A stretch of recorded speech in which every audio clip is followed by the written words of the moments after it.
And this is Paul Pacelli in for Melissa in the morning right here on WICC 600 AM, 107.3 FM, and online at WICC600.com. There is a bill now in the General Assembly being proposed by some local lawmakers in the Bridgeport area that would change state law. And this, of course, in response to a couple of incidents that are now generating investigations regarding the Bridgeport police and also regular ways that things are done when people pass away. You would think that the notification is made to next of kin, as they say, as quickly as possible.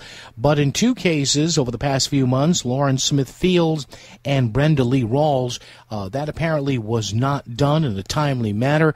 Attorney Darnell Crosland joins us. He represents the Lauren Smith Fields family.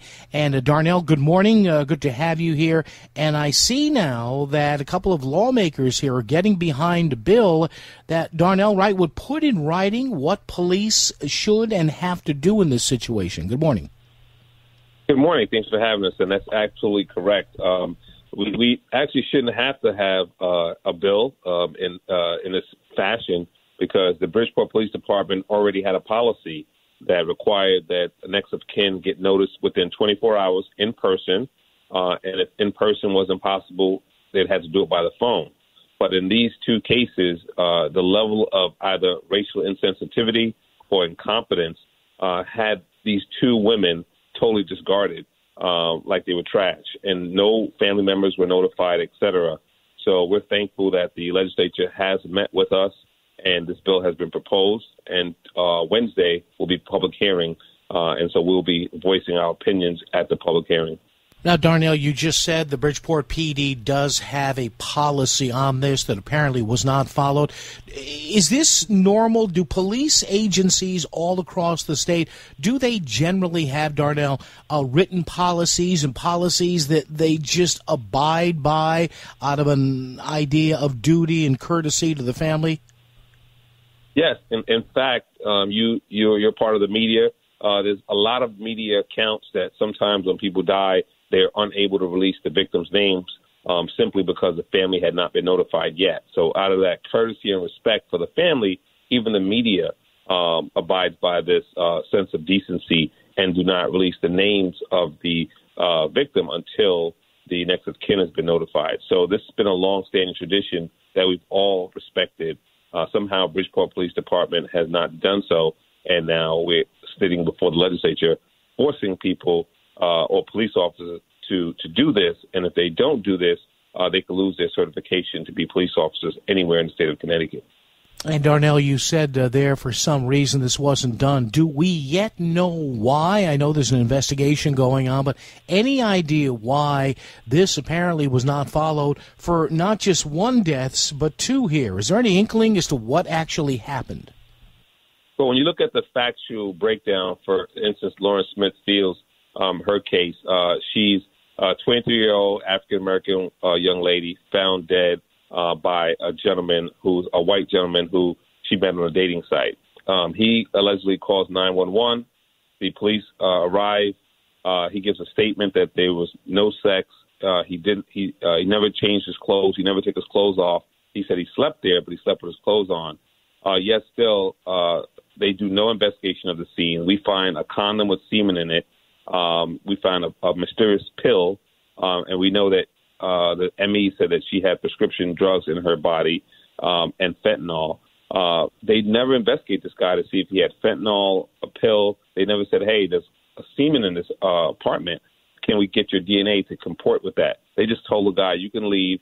They told the family he's a nice guy and that don't jump to conclusions.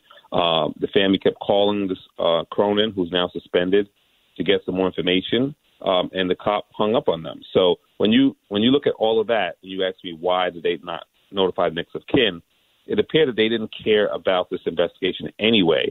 And the question is, why did they not care? Did they not have training, or did they not care because the victim was a black woman? And so Gwen Eiffel from PBS had coined the missing white woman syndrome years ago. That resurfaced during the Gabby Petito case, because everyone seemed to care about Gabby Petito, who was a white woman. And so we're left to draw these conclusions of a history of racial insensitivity in this country that kind of reflects what the Bridgeport Police Department did to this family. And then when you go to Brenda Lee Rawls, the family was looking for her, and they went 2 days later to knock on the door of this gentleman's home that she was with, and he goes, "Oh, you didn't know? She died 2 days ago. And here's her clothes, by the way." So this family's upset because they never investigated that death either. And how can this gentleman have her clothes? Normally police officers will abstract or confiscate clothing because it could be a rape situation. They didn't do anything there either, and they didn't even notify the Brenda Lee Rawls family of her death. So when you look at the circumstances around what happened and you ask the question, Darnell, why did this happen? We're left to conclude that, again, they were just discarded, devalued, and it seems to be either racial insensitivity or straight incompetence. We want to believe that they've had training, so it shouldn't be incompetence.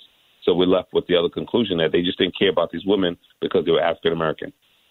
Darnell, finally, do you anticipate, do you or the lawmakers behind this, do you anticipate any opposition to this bill either later on or when it comes up for a hearing later on this week? Well, I think anybody who's been following the story, and it's been the whole world over, over 21 million views on Cardi B's website, who's an entertainer, and everybody from Bridgeport to Hawaii has been supporting this bill. So I don't see any lawmakers going against this bill. I do know that the question here is whether it's going to be enforced once it's passed, and that's the issue that people are having. Also, the police union in Bridgeport has fought the suspensions of these two officers that were in charge of these investigations. So perhaps the police union, if they have a lobby, maybe they might have some lobbyists objecting to this bill because it's going to cause decertification of these officers if they violate this bill. So if there's going to be any objection, I think it will come from the police unions who have been fighting the suspensions of these officers, but I don't think any of the conscious, competent legislatures are going to stand against this bill. Attorney Darnell CROSLAND. Darnell, thank you so much for joining us. Keep in touch, and we'll check in with you down the road. Thank you. Thank you for having us.